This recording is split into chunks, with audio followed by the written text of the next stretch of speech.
وفي محاضرة النهاردة هنتكلم عن بعض التركات لعمل فيديو احترافي، والتركات دي بتفيد المدرسين ومنشئ المحتوى بحيث ان هو يعمل فيديو احترافي بيجذب المشاهد وبتخليه بيستمع للفيديو من اول ثانية لاخر ثانية. لبعض مدرسين الرياضات يقول لك انا عايز اكتب كسر مثلا زي ما نقول مثلا 1/4 او مثلا 3/7، اكتبها ازاي؟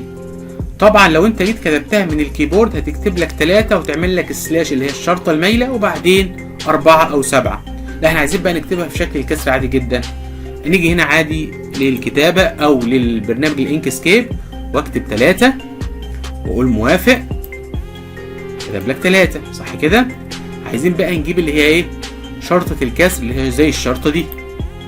ممكن اخدها كوبي اهي واقول له بيست وابدا انزل بيها ايه تحت كده، ونصغر الايه الخط بتاعك عادي جدا اهو، ونجيبها تحت الايه تحت ال3 المنظر ده.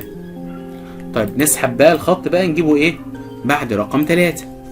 بعد كده نكتب رقم كام، مثلا نقول رقم 7، يبقى الكسر بتاعنا 3 على ايه على 7، واخد ال7 واحطها تحت الايه تحت الكسر، ونبدأ نظبط الكاميرا على الكسر ده كده، الغيه واظبط الكاميرا على الوضع الجديد. طبعا نتأكد بس من التوقيتات. طبعا زي ما احنا قلنا ممكن في بوكس خارجي، بدل ما هو عاملها لك 4 اظن كويسة جدا. البوز ماشي، الترانزيشن ممكن اخليها ايه، اخليها 0 لانك انت في نفس المشهد هو. نيجي بقى للكسر، خليها هنا ايه الرسمة الانيميشن 1، والبوز والترانزيشن هنخليها برضو ايه 0.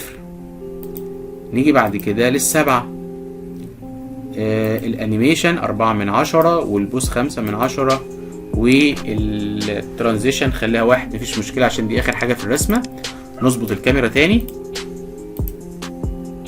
ونعمل بريفيو ونبدأ نجرب ونشوف.